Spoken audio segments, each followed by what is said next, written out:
Hi guys! Share ko lang po sa inyo, itong painting na to ay lagyan pa natin ng mas marami pang detalye kapag nakita natin na meron pang kulang. Ayun. Maliit na detalye guys, sobrang mahalaga. Meron silang mahalagang gampanin.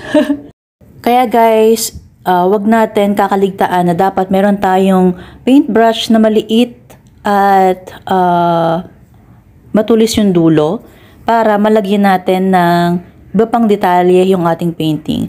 Yan naman guys, calligraphy pen yung ginamit ko kasi nahihirapan ako guys kapag detalye ng itlog yung nilalagyan natin ng color block.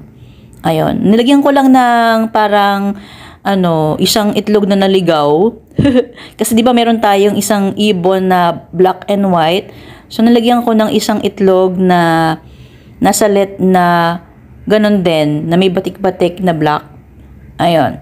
Tapos, sa paggawa naman guys ng mga dahon, ayun, inano ko lang, ineksperimentohan ko lang kung saan ko ilalagay yung light, yellow, tapos white, dark green, yellow green, para kapag titignan mo siya, kapag, kasi guys, isang color lang, hindi siya maganda. So, katulad ng ibon, katulad ng nest, katulad ng iba pang detalye doon sa ating painting ay itong dahon na to, ayun, nilagyan natin ng iba't ibang kulay. Maliban lang guys sa itlog kasi siya, nag-iisang kulay lang na gold. Hindi ko siya nilagyan ng light, ng white, hindi ko nilagyan ng dark na gold. Pure gold lang siya. Tapos yung background, yun lang yung parang kulay na walang halo. Pero yung sanga, yung ibon, yung nest, yung mga dahon ay may combination. Ayan, nilalagyan ko guys ng dark green, tapos color white. So yung kulay puti guys na yan ay yung parang mga murang dahon, yung yellow, yung naman, yung green, yun yung dark na dahon, yung papatanda na ganon. Mga batang dahon, matatandang dahon. So ganon lang guys. Tapos yung ibang mga puti, siguro mga bula-bulaklak ng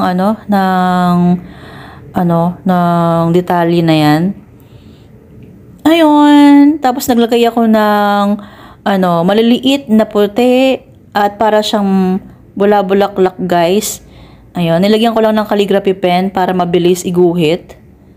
Ayan. Malaking, talaga guys, malaking bagay na meron tayong maliliit na detalye. Kasi kapag tinignan ng manonood or nung owner ng painting yang kanyang painting, ay talagang tinititigan niya sobrang liit na detalye pero malaking bagay yan guys na ganap dun sa ating painting. Ayun. Kaya wag matakot maglagay ng detalye. Kung ano yung naisipan nyo na ilagay. Ayun. So, ako rin guys, umiisip pa hanggang ngayon kung ano pa bang pwede kong ilagay o idagdag sa ating bird series Ano pa kaya? Hehehe. Thank you so much guys for watching. Bye!